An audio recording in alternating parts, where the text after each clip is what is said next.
equilibrador que tenemos que dar los notarios va dirigido precisamente a garantizar una cierta igualdad informativa entre las partes contratantes, evitar desigualdades excesivas y prevenir abusos del contratante fuerte frente al débil. Por tanto, a garantizar de forma efectiva la libertad del contratante débil.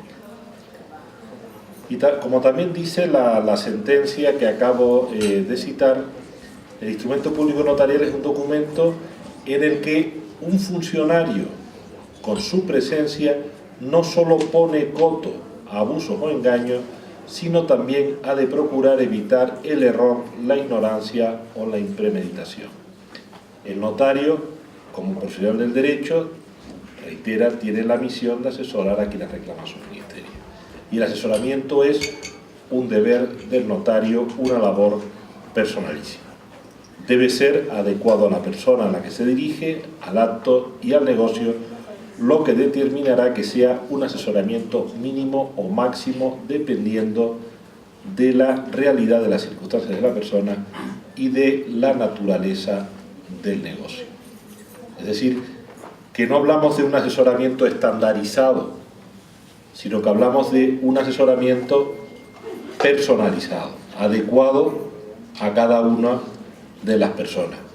Y en esto el notario tenemos que tener una actitud humilde, una actitud adecuada a la persona con la que estamos. Somos servidores públicos y como tales servidores tenemos que prestar el mejor servicio posible a aquellos que a nosotros se nos acercan. Y en este aspecto el asesoramiento es esencial en algunos campos de una forma todavía mucho mayor, como es el campo de los derechos de los consumidores. Pero el asesoramiento notarial es imparcial y es equilibrador no solamente en materia de consumidores, sino en todas las materias en las que actúa el notario. Y es que la función notarial es un mecanismo dirigido a proporcionar seguridad jurídica y dicha seguridad jurídica se genera a favor de todas las personas. Lo que en esta materia tiene trascendencia es la protección de las dos partes contratantes y en especial la protección de la parte más débil, sin perjuicio que lo frecuente es que esa parte muchas veces merezca el calificativo de consumidor. Y en este sentido, lo que dice la norma que sin mengua de su imparcialidad, el notario tiene que insistir en informar a la otra parte respecto de las cláusulas que le son propuestas por la otra. Es decir, ese asesoramiento tiene que ser equilibrador, si no es equilibrador dejará también al mismo tiempo de ser un asesoramiento imparcial. Y es que la materia referente a la defensa de los consumidores y también su terminología ya eran familiares a los notarios con anterioridad a que surgiesen todas estas normativas en muchos países. Por ello, la Ley 7 de 1998 hacía mención a los notarios en sus primeros artículos cuando hablaba de la información y también hacía referencia al control de legalidad y que los notarios deben velar por el cumplimiento de los requisitos de incorporación. Es decir, que no es que actualmente los notarios se hayan transformado en una institución diferente a fin de adecuarse a los requisitos del nuevo derecho del consumo, sino al contrario, es el derecho del consumo el que se ha acercado a los parámetros notariales y hoy en día lo que tiene que hacer, y así está haciendo algunas de estas normas, es aprovechar mucho más esas ventajas que le atribuye la intervención notarial. Por ejemplo, en materia de incorporación, la normativa de consumo exige claridad en la redacción de los contratos y de las cláusulas predispuestas cuando se hacen bajo condiciones generales. Y fíjense lo que dice el artículo 148 del reglamento notarial, que dice que los instrumentos públicos deberán redactarse empleando en ellos, y este precepto tiene ya bastantes años, estilo claro, puro, preciso, sin frases ni término alguno, oscuros ni ambiguos, y observando de acuerdo con la ley como reglas imprescindibles la verdad en el concepto, la propiedad en el lenguaje y la severidad en la forma. Es decir, esto mismo que ya nos dice el reglamento notarial, que es de los años 40, es lo que ahora mismo nos está diciendo la moderna normativa de consumo respecto a cómo ha de redactarse un contrato. Por su parte, la Ley General para la Defensa de Consumidores y Usuarios viene a decir con rotundidad que los notarios y los registradores de la propiedad y mercantiles en ejercicio de sus respectivas funciones no autorizarán ni inscribirán aquellos contratos o negocios jurídicos en los que se pretendan la inclusión de cláusulas declaradas nulas por abusivas en sentencias escritas en el registro de condiciones generales de la contratación. Por tanto, en sede de condiciones generales de la contratación, así como en el campo de la defensa de los derechos de los consumidores y usuarios, la actuación del notario por medio del asesoramiento imparcial, con esa asistencia especial a la parte contratante más débil, consumidor y adherente, cuyo consentimiento podrá prestar con mayor libertad en base a esa voluntad mejor informada, junto con el control de legalidad, la indagación, la interpretación, la adecuación a la voluntad de los otorgantes, al ordenamiento jurídico, incluso en los casos de otorgamiento conforme a minuta, pretende un mayor equilibrio entre las partes contratantes. Fíjense que en la legislación española la minuta, como les decía, existe, es algo excepcional. Pues incluso al hablar de las minutas, las pocas veces que la menciona, uno dice que incluso en el caso de otorgamiento conforme a minuta, el notario tiene que hacer todas estas cosas. No vale la disculpa de, no, es que a mí me han traído una minuta para, como Poncio Pilatos, lavarse las manos. El notario tiene que entrar a valorar la minuta. En el preámbulo de la reciente Ley 5-2019, del 15 de marzo, que antes le mencionaba, muchas de sus medidas se destinan precisamente a eso, a reforzar el equilibrio que debe existir entre las partes en toda relación jurídica contractual. Esa dice que es la finalidad de la ley. Y a la hora de indicar cómo va a conseguir eso, dice, pues todas las medidas se complementan atribuyendo al notario la función de asesorar imparcialmente al prestatario. Esto no es ninguna novedad, pero lo que sí hace es reforzarse todavía más. Y relacionado con la figura del consumidor y sobre todo con la imparcialidad y el asesoramiento equilibrador, se encuentra un aspecto que es fundamental, que es el principio de libre elección del notario. En el caso de España, dice el artículo 126 del reglamento notarial que todo aquel que solicite el ejercicio de la función pública notarial tiene derecho a elegir al notario que se la preste sin más limitaciones que las previstas en el ordenamiento jurídico, constituyendo dicho derecho en elemento esencial de una adecuada concurrencia entre aquellos. Y añade, en las transmisiones onerosas de bienes o derechos realizadas por personas físicas o jurídicas que se dediquen a ello habitualmente o bajo condiciones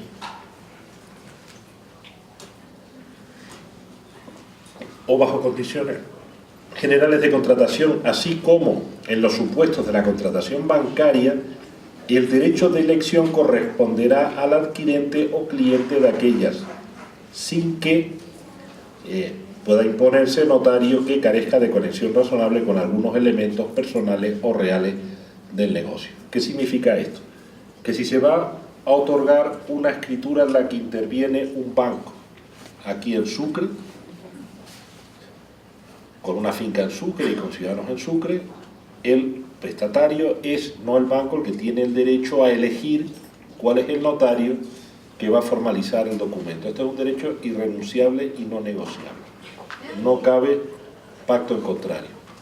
Y aparte de eso, lo que no podrá es imponer, si el contrato está en Sucre y se va a hacer en Sucre, lo que no podrá, que es lo que dice, siempre que exista alguna conexión razonable, lo que no se puede es decir, bueno, pues yo quiero que el contrato, el prestatario, me lo firmen en Tarija, ¿no? Mira, no, usted elija aquí en Sucre, que hay notario suficiente, y lo hacemos aquí. Pero la elección corresponde al prestatario, al consumidor, depende del caso.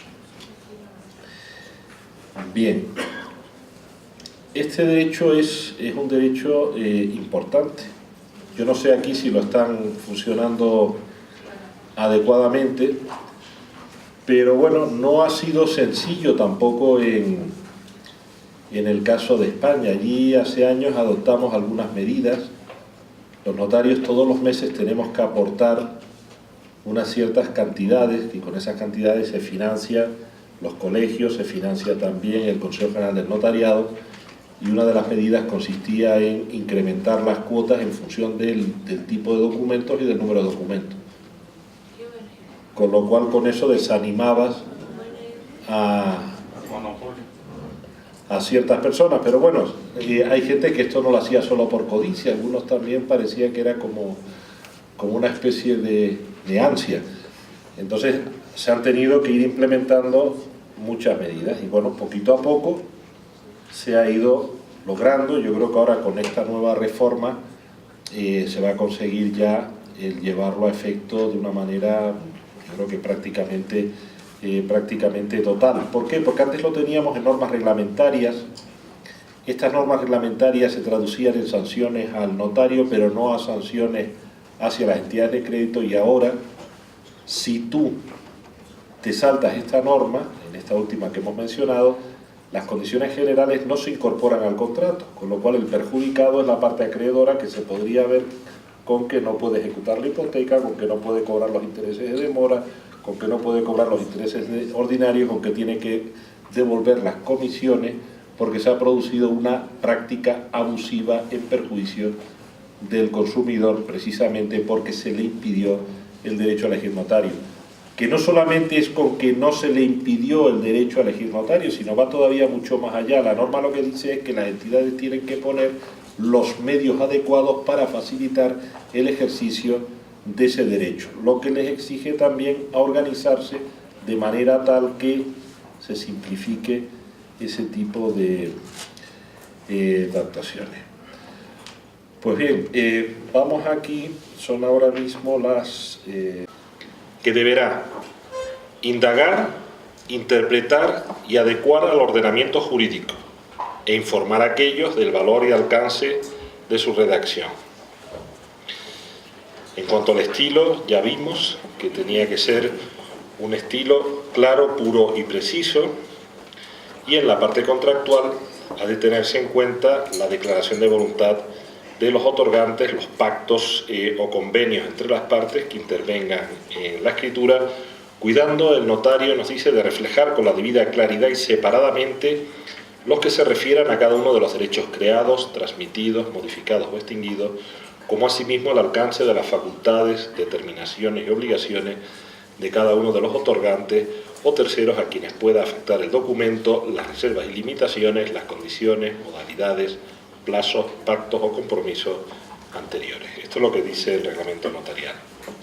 La redacción del instrumento público, como pone de manifiesto el artículo 147 del reglamento notarial, supone una triple tarea: indagar, interpretar y adecuar al ordenamiento jurídico la voluntad de los otorgantes.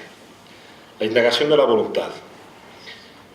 Esta es una tarea de escucha que exige el conocer cuáles son los fines empíricos de los otorgantes a fin de poderles aconsejar sobre los medios jurídicos más adecuados para el logro de los fines lícitos. La indagación de la voluntad de los otorgantes va, como no puede ser de otra manera, estrechamente ligada a la labor de asesoramiento. El contenido del contrato que se va a plasmar en el instrumento público viene determinado fundamentalmente por esta labor de indagación, ya que, aunque el autor de la redacción sea el notario, la redacción ha de responder a la voluntad de los otorgantes.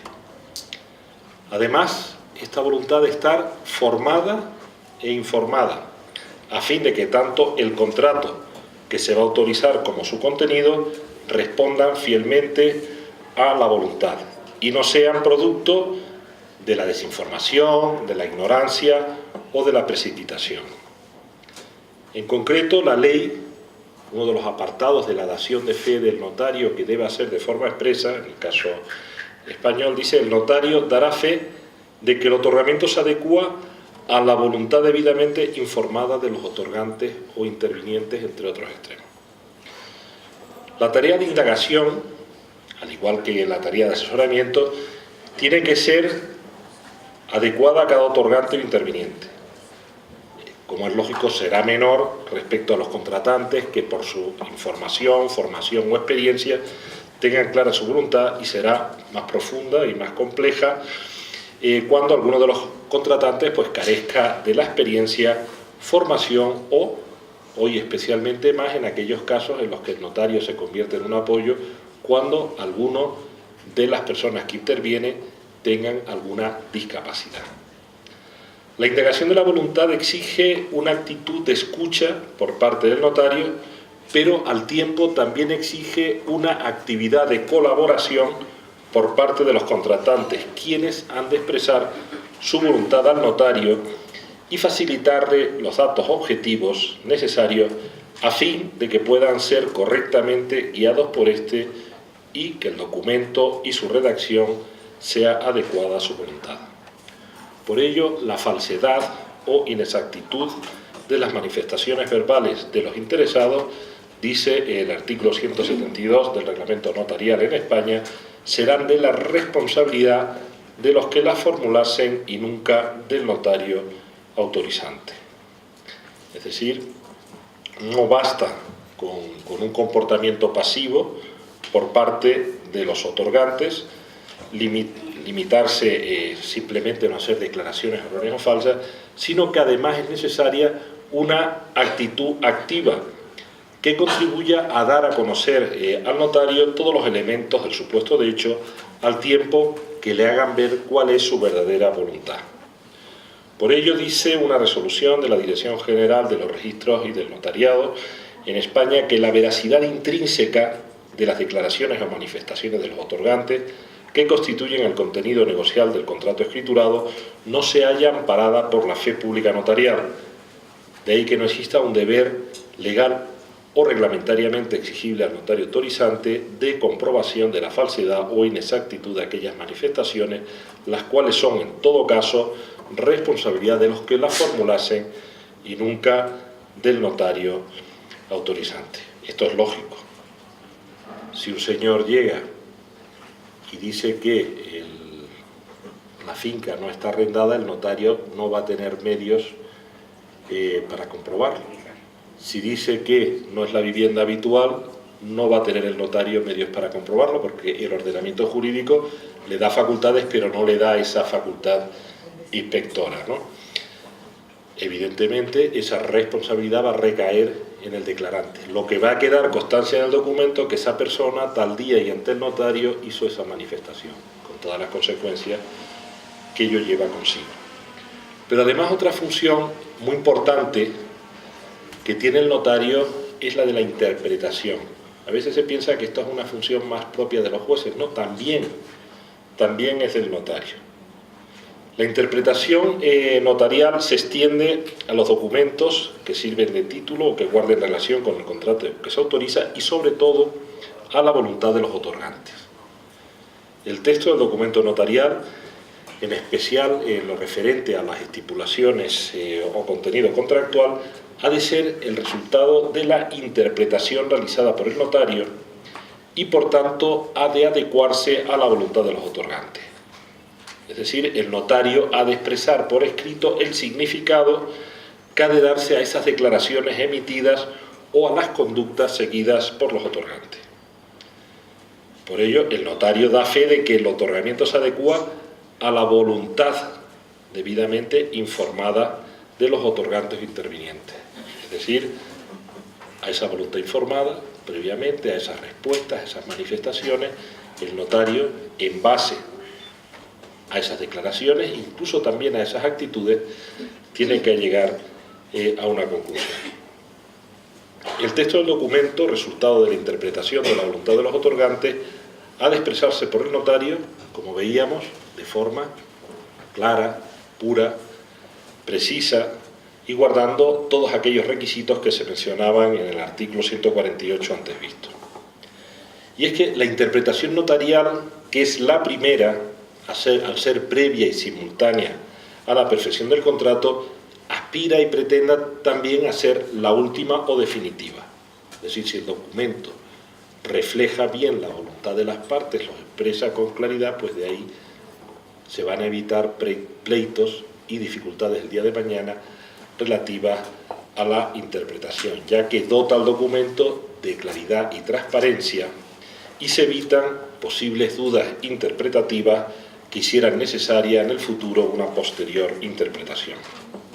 Además, en el momento de la lectura del documento, es el texto ya interpretado el que el notario propone a los otorgantes para su aprobación, los cuales pueden nuevamente aclarar su significado, pedir que se varíe su redacción o dar su conformidad al contrato que se documenta y se lee con la redacción propuesta por el notario, que siempre ha de ser resultado de su labor interpretativa. También le corresponde al notario la calificación del contrato, con el nombre conocido que el derecho tenga, salvo que no lo tuviere especial, dice el artículo 156.9 del reglamento notarial. Es al notario a quien concierne, por tanto, la calificación del contrato, para la que tendrá que fijar su nombre atendiendo a su verdadera naturaleza, sin que las partes le puedan imponer un nombre distinto. También de la indagación de las voluntades de los otorgantes resultará cuando no procede regulación expresa en el texto del documento, es decir, de determinado contenido contractual, porque va a quedar integrado con las normas dispositivas previstas en el ordenamiento. O, por el contrario, si procede la exclusión de normas dispositivas, es decir, si no se dice nada es porque se quiere que el contenido contractual sea expresamente el previsto en la norma, en las normas dispositivas, no por supuesto las imperativas, que esas aplican siempre, o por el contrario, si las partes consideran que no quieren que se aplique ese contenido dispositivo previsto en las normas, en ese caso es cuando sí efectivamente dentro de la redacción del documento habrá que expresar esa voluntad para distinguirlo del supuesto en los que se carece de regulación, que es para lo que están pensadas las normas dispositivas. Como señala Castaltoveñas, el notario no puede limitarse pasivamente a recoger las manifestaciones o minutas de los comparecientes, pues se ha de esforzar por todos los medios posibles en asegurarse de que hay espontaneidad y no media especie alguna de inadvertencia o error en la voluntad de aquello. Por otra parte, dice la interpretación de los actos y documentos que figuran como antecedentes de la relación que se trata de crear y la interpretación de la voluntad de las partes informadora de esa nueva relación supone ya una valoración y una operación jurídica en la cual el notario, nos dice, deberá utilizar en cuanto sea necesario y pertinente, por aplicación directa o analógica, los criterios rectos que el Código Civil marca para la interpretación de los contratos en los artículos 1281 a 1289 del Código Civil, que son los que establecen todas las reglas de la hermenéutica contractual.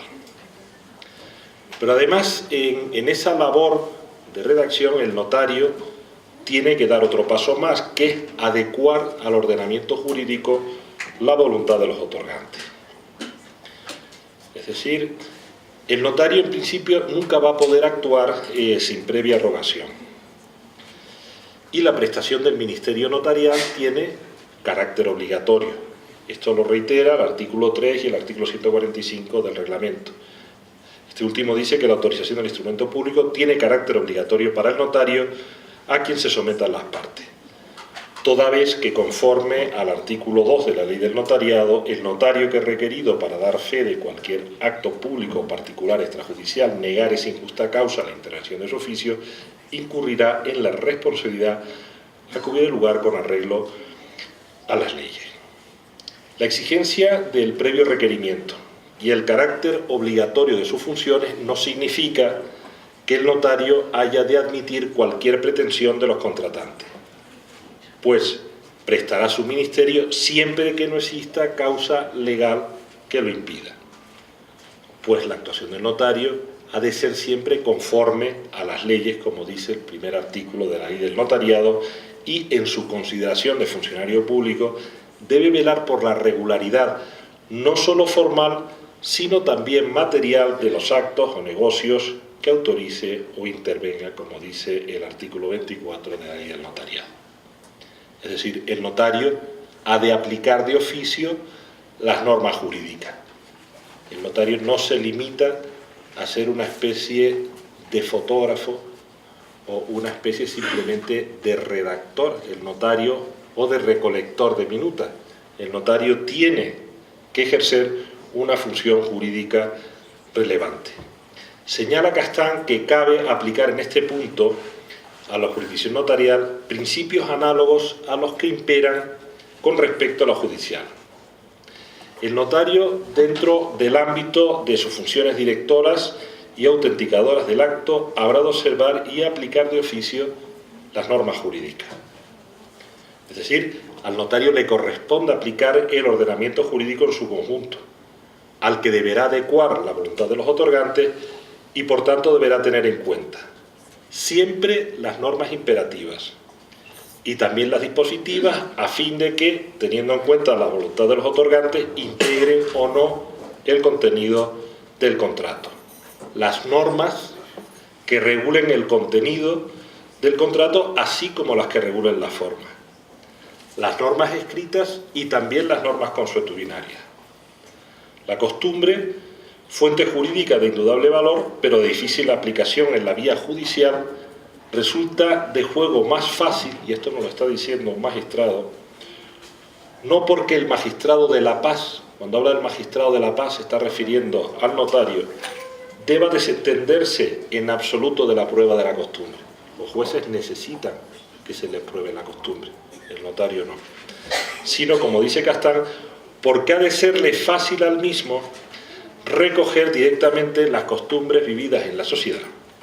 Para el notario, la prueba de la costumbre puede encontrarse en los propios instrumentos de la notaría a su cargo que la haya consagrado. Y esto se ve en muchas notarías en España, que hay que mirar los protocolos de los notarios anteriores, allí se va sucediendo a los notarios en el protocolo y puedes ver cómo se actúa con carácter general en determinados casos, en determinados lugares y en determinadas zonas. Entonces haces una aplicación directa de la costumbre y también de los usos. Respecto de los usos, dice Castán que, por otra parte, sean o no los usos locales, generadores o integradores de una costumbre propiamente dicha, el notario puede y debe tener en cuenta dichos usos, no sólo por la autoridad y fuerza jurídica que en sí pueda tener, sino porque además la apreciación de las modalidades jurídicas que se observan en la localidad donde se celebre el contrato o se otorgue el testamento o en la que radique el inmueble ha de ser secuela ineludible de la obligación que tiene el notario de llevar al documento la más fiel expresión de la voluntad de las partes. Los usos locales, que en su día habrán de servir para interpretar el negocio jurídico, no cabe duda que servirán también, nos dice, para interpretar la voluntad de las partes en la formación del contrato.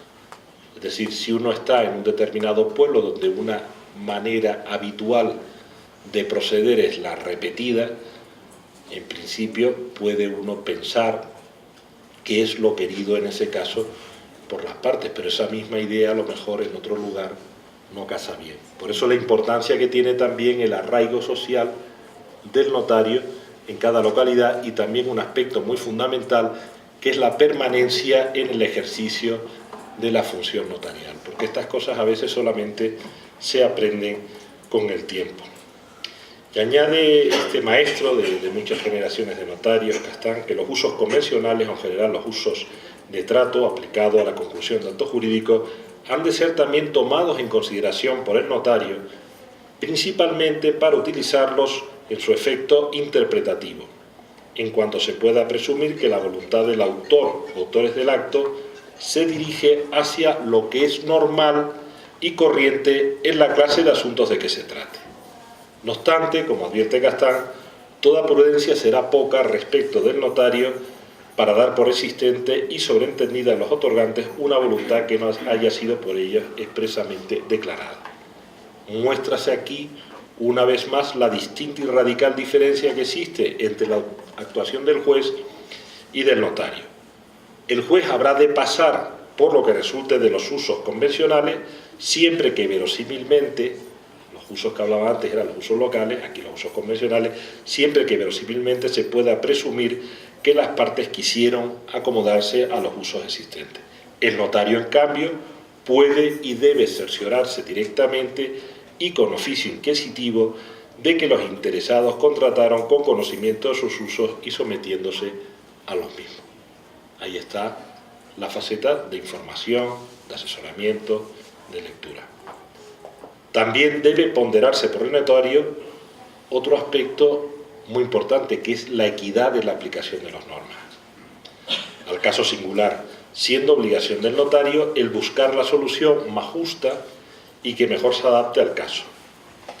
La equidad, en su sentido más propio y general de criterio de justicia del caso concreto, de norma individualizada, estimada como justa para resolver o disciplinar un caso particular, tiene en efecto, también como señalaba Castán, una triple función en la cual indudablemente ha de ser aplicada por el notario, sirviéndose de guía en su tarea de elaboración jurídica.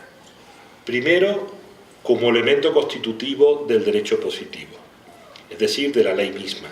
Tiene la función, la equidad, de dar flexibilidad a la norma cuando el propio legislador se remite a ella para suavizar el precepto general en vista de las particulares circunstancias que concurren en cada caso. Segundo, como elemento de interpretación de la ley, sirve la equidad, aun cuando el legislador no lo hubiese previsto, de medio precioso para evitar que de la rígida aplicación de la norma general al caso singular resulte una injusticia manifiesta. Y tercero, como elemento de integración de la norma y utilización de los principios generales del derecho, sirve la equidad para descubrir y aplicar en defecto de ley el principio jurídico que mejor se pliegue a las contingencias de hecho. Por ello, en sus funciones asesoras y moderadoras, nos dice Castán, el notario ha de ser ministro y guardián de la equidad, más bien que del derecho estricto. Sacerdote, ha dicho Aspitarte, más de la equidad que de la ley farisaica, proponiendo a las partes aquellas soluciones que representen la más pura justicia al caso concreto y elaborando, en definitiva, con equitativa justeza, el derecho aplicable a la relación jurídica que sea objeto de la autenticación notarial.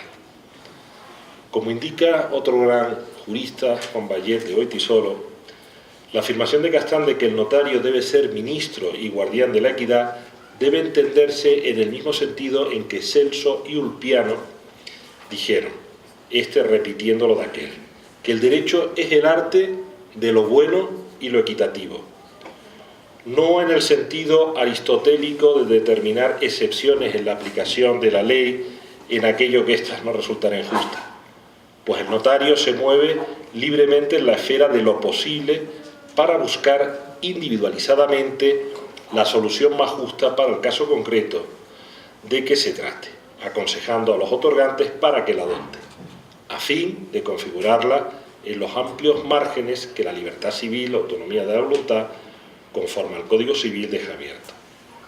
Se trata de hallarla en el sentido de buscar y procurar la solución individualizadamente más justa que pueda encontrarse.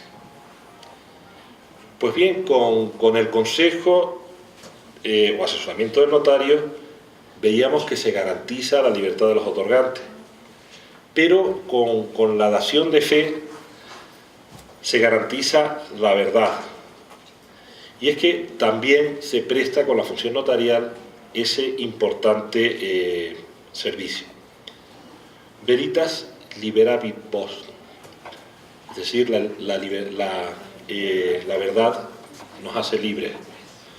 El sentido de fidelidad que preside toda actuación notarial deriva de ser el notario el funcionario al servicio de la verdad.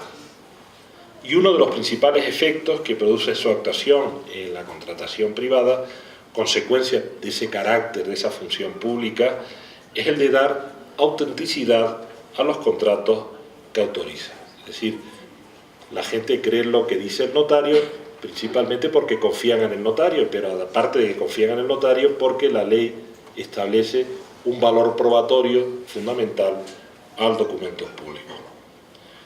Como dice el primer artículo de la Ley del Notariado, el notario es el funcionario público autorizado para dar fe conforme a las leyes de los contratos y demás actos extrajudiciales. La fe pública, nos dice el primer artículo del reglamento, tiene y ampara un doble contenido. En la esfera de los hechos, la exactitud de lo que el notario ve, oye o percibe por sus sentidos. Y en la esfera del derecho, la autenticidad y fuerza probatoria de las declaraciones de voluntad de las partes en el instrumento público redactado conforme a las leyes. Respecto de las declaraciones de las partes, no quiere decir que la fe pública, como veíamos, ampare que lo manifestado por los otorgantes sea cierto. Pero lo que sí ampara, como les decía, es que determinadas manifestaciones de los otorgantes o de los testigos fueron hechas en su presencia y, como ya vimos, la posible falsedad o inexactitud de esas manifestaciones recae en el que las hace y no en el notario. Es posible que los otorgantes, de buena o mala fe, no revelen sus verdaderas intenciones, falten a la verdad, oculten datos, hechos o circunstancias que al notario no le va a ser posible averiguar, ya que en unos casos atañe a la esfera interna de los sujetos y en otros, como decíamos, no siempre tendrá medios para fiscalizarlos o la norma que le faculte para exigir que se le acredite. Pues bien, en estos casos, cuando alguien manifiesta ante el notario que no tiene deudas, como decíamos antes, pues va a quedar constancia de que no tiene deudas. El notario lo que sí da fe es del hecho de la declaración. Y esa declaración va a quedar ahí cristalizada. La atribución de la fe pública hace que el documento goce de autenticidad. Y la autenticidad de que esa declaración fue hecha va a tener efecto frente a las partes, la responsabilidad del que lo hizo, la otra parte contratante que actuó confiada en ella, los terceros que confían en el contenido del contrato y en la buena fe, y la administración pública, con todas las consecuencias que se pueden derivar de la misma, incluidas incluso lo que son las responsabilidades penales. Y esa atribución de la fe pública que hace que el documento goce de autenticidad, es decir, el documento notarial goza de fe pública y su contenido se presume veraz e íntegro. El notario ejercita una función pública que deriva del poder del Estado. Como ya he repetido en otras ocasiones, el notario ejerce una función pública, puede decirse sin miedo que es funcionario público, pero es que además también es autoridad. Ejerce, por tanto, como señala la resolución del Parlamento Europeo de 18 de enero de 1994, una delegación parcial de la soberanía del Estado para asegurar el servicio público de la autenticidad de los contratos y de las pruebas. Corresponde al Estado, único legislador competente sobre esta materia, la regulación de la función notarial. Íntimamente ligado con el carácter de funcionario público está el carácter de autoridad del notario. En el caso de España, nos dice la norma que el notario, una vez que obtenga el título y tome posesión de su notaría, tendrá en el distrito a que corresponde la demarcación de la misma el carácter de funcionario público y autoridad en todo cuanto afecte al servicio de la función pública notarial. Y además podrá reclamar directamente y bajo su responsabilidad la asistencia de agentes de la autoridad, los cuales vendrán obligados a prestarla con arreglo a sus respectivos reglamentos. Su estudio, la notaría, nos dice, tiene la categoría y consideración de oficina pública, es decir, la misma categoría y la misma consideración que puede tener un juzgado. Otro aspecto también muy relevante y que a veces no se le da todo el valor y consideración que debería. Les pongo un ejemplo. Había un tipo de contratos que hasta el año 1984 obligatoriamente debían llevarse a la notaría, formalizarse ante notario, lo que era al final el notario examinaba el expediente y se quedaba con él. A partir del año 84, con la disculpa de aligerar formas y simplificar, se dijo que en materia de contratación administrativa era voluntario acudir al notario. Evidentemente el adjudicatario de una obra pública no tiene ningún interés en llevarlo a la notaría, que el notario haga un examen y que diga, no, miren, es que esta adjudicación no está bien, tienen que empezar el procedimiento. La administración tampoco, los que han llevado a cabo el procedimiento a lo mejor son también los menos interesados en el tema. Lo cierto es que a partir del año 84 es cuando se inicia gran parte de muchos temas que luego saltaron de corrupción, que se podían haber evitado si esto se hubiera llevado a la notaría.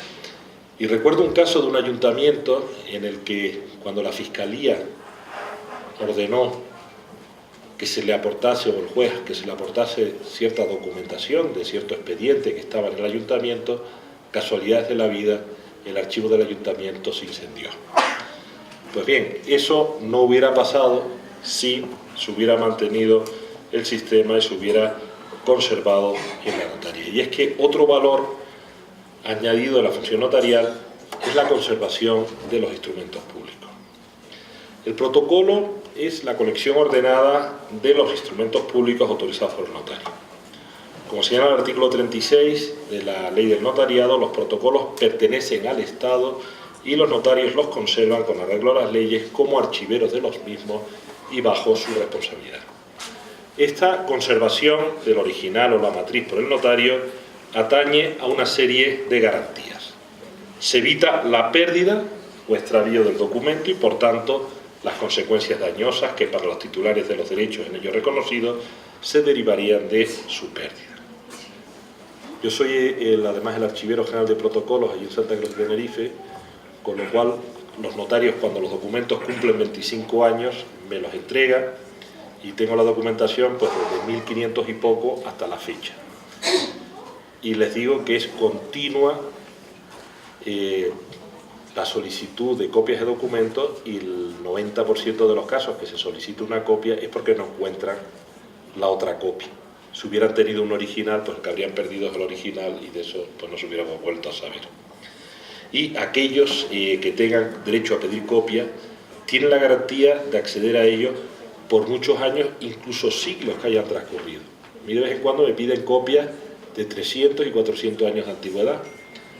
¿Y por qué? Porque el titular del bien o el derecho es una persona jurídica. Imagínense, por ejemplo, una parroquia que adquirió un bien pues hace 400 años. Pues su título de propiedad es ese. Y hace poco, en un programa de televisión, estaban hablando de Nuevo México. Nuevo México, saben ustedes que pertenecía a México, y esa parte forma ahora Estados Unidos. En la época en la que aquello formaba parte de México y también de España, había escribanos. Y estaban hablando de la batalla de Acoma y entrevistaban a un nativo originario de allí, de los pocos que quedaron, y empezó a hablar del tema, de la batalla de Acoma y demás, y yo estaba desayunando despistado, y de repente dice, y gracias a los escribanos, muy gracias a los escribanos, y empieza a explicar, dice, cuando aquello lo pierde México, claro, entran gente con otra mentalidad distinta. Ahí lo de los documentos lo veían de otra manera, lo de la adquisición de la propiedad. Lo cierto es que a esta gente le despojaron de sus tierras. Y muchos años después, a través de una norma que salió posteriormente, y gracias a que todavía tenían las escrituras hechos por los antiguos escribanos, pudieron reclamar y recuperar sus terrenos. Y entonces decía, gracias a los escribanos del rey de España que hemos podido recuperar nuestras tierras. ¿Por qué? Porque esos protocolos encuadernados se conservaron en los correspondientes archivos, y de los archivos han pasado pues en algunos países a los museos, o algunos archivos de aquí pues están, algunos incluso en España, en archivos de India, otros se conservan en los respectivos archivos de protocolo. También, al ser el notario el que retiene el original, se evita la manipulación de la matriz u original, puesto que ésta queda excluida del tráfico jurídico. Se garantiza la duración, conservación del mismo en el tiempo. Si van ustedes a otros archivos de protocolos en España, como por ejemplo uno que yo conozco bien, que es el archivo de protocolos de Barcelona, pues nos encontramos con documentos que tienen 1000 años de antigüedad, que son documentos de notarios de aquella época. Y por medio de las notas en la matriz queda constancia de las copias expedidas para quien se expiden y de otras vicisitudes del acto o negocio jurídico en aquellos contenidos tales como ratificaciones, revocaciones, modificaciones. Ahí me resultaban los investigadores, porque claro, cuando el documento en el caso de España cumple más de 100 años, al archivo pueden acudir investigadores a estudiar.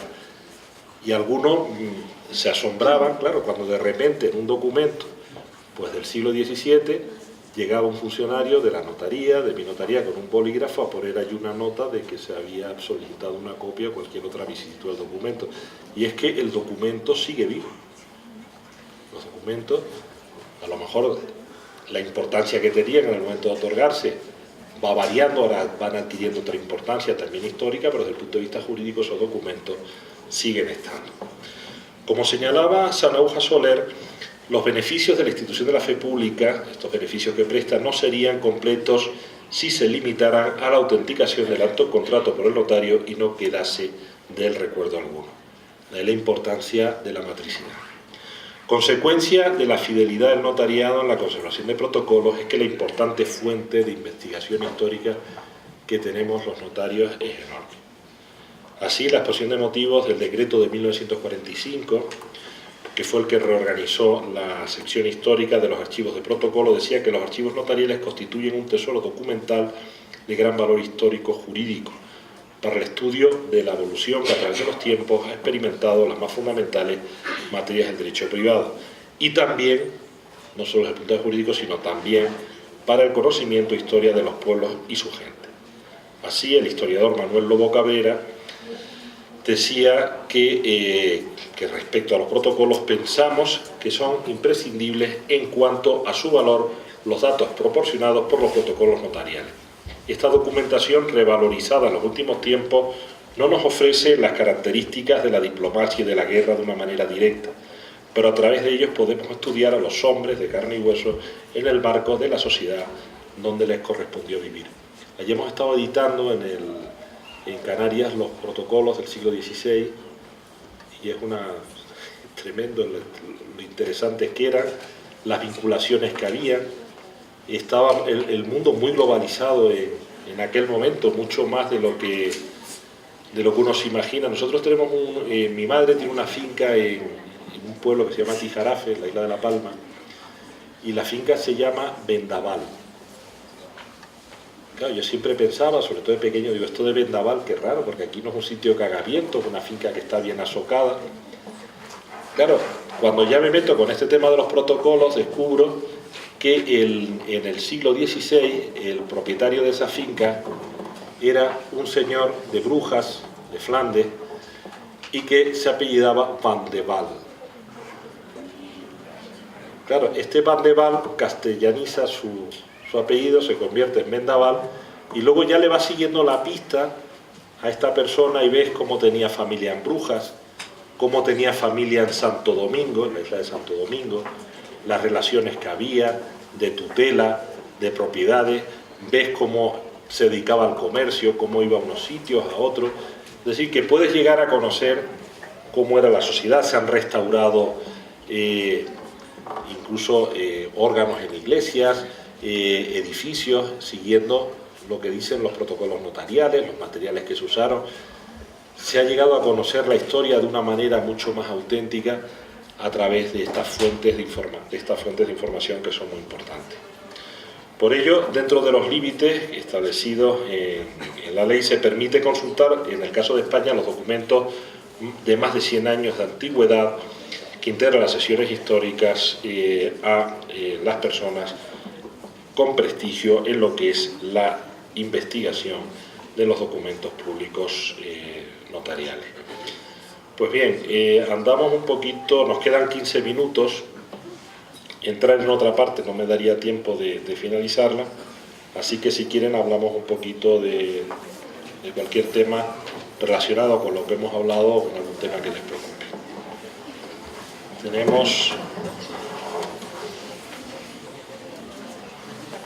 Tenemos 10 minutos.